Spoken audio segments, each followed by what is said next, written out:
Thank you, sir. Yield back. Mr. Van Drew, you're recognized for 5 minutes. Thank you, Chairman, and thank you all for being here today. You know, in this Congress, one of my agendas is going to be to focus on the impact, and you've heard me speak about it before, that offshore wind industrialization has on the Atlantic maritime supply chain.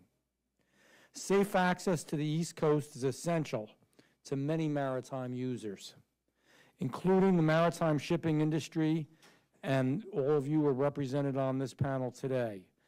Unrestrained shore wind threatens this safety. In fact, the Bureau of Ocean Energy Management has determined that the impacts of offshore wind on navigation and vessel traffic, and this is the Bureau of Ocean Management, would be, quote, major, and that it would increase, quote, the risk of collision, and could, quote, result in personal injury or loss of life and limb.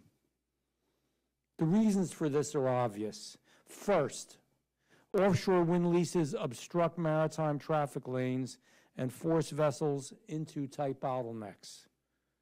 Second, offshore wind structures interfere with navigational radar. In 2022, the National Academies of Science, Engineering, and Medicine released a report concluding that offshore wind structurally can interfere with ship radar and with ship's navigation. This is a result of the electromagnetic reflections from wind, a name that you're all familiar with, the Doppler effect.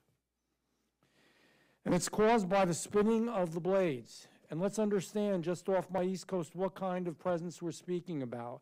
We're speaking about thousands of windmills. We're speaking that each one of them would be 1,000 feet high. We're speaking about millions, no embellishment, millions of acres of ground used for this. Today I chose to speak about this because it's appropriate for you, but you also could talk about the environmental issues. You could speak about the issues as related to the tourism industry, as related to the fishing industry. I'd love from everybody to hear from some fishermen and what they're going through. Some of them are going to lose their businesses completely. Lose their businesses completely. Our energy is going to be controlled by foreign countries, over 50% of it, and it's going to change the entire landscape. 1,000 feet tall, taller than Lady Liberty, and thousands of them. Imagine what it's going to look like. Last week, I questioned the Maritime Administrator who admitted that the government has not scrutinized this issue. I mean, she's for the issue, but still had to admit that we haven't even scrutinized it.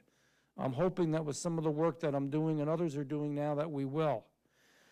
I direct my questions to Mr. Bud Darr, Executive Director of the Mediterranean Shipping Company, or known as MSC, also here on behalf of the World Shipping Council. Mr. Darr, you have an extraordinary breadth of maritime experience, including service in the Naval Submarine Force, and thank you for that, and the U.S. Coast Guard Legal Office. Thank you for your service, and I hope you can provide some information and some clarity on these issues, Mr. Darr. Is safe access, let me put it this way, is safe access to East Coast ports important to the maritime shipping industry? Is safe access important?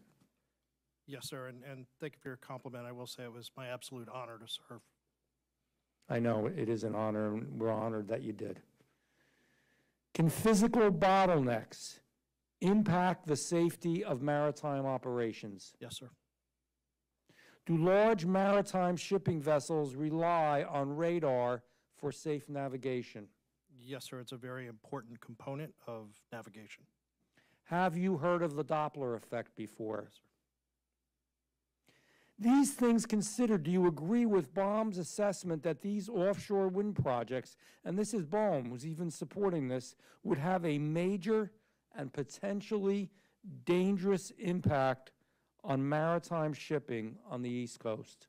I can't say with precision what impact it will have, but I can say for the reasons you laid out, it must undergo close scrutiny through a proper marine spatial planning analysis to ensure those usages are deconflicted, or we may create something very unintended and very negative. Exactly, and we have not done that. Thank you, Chairman. I yield back.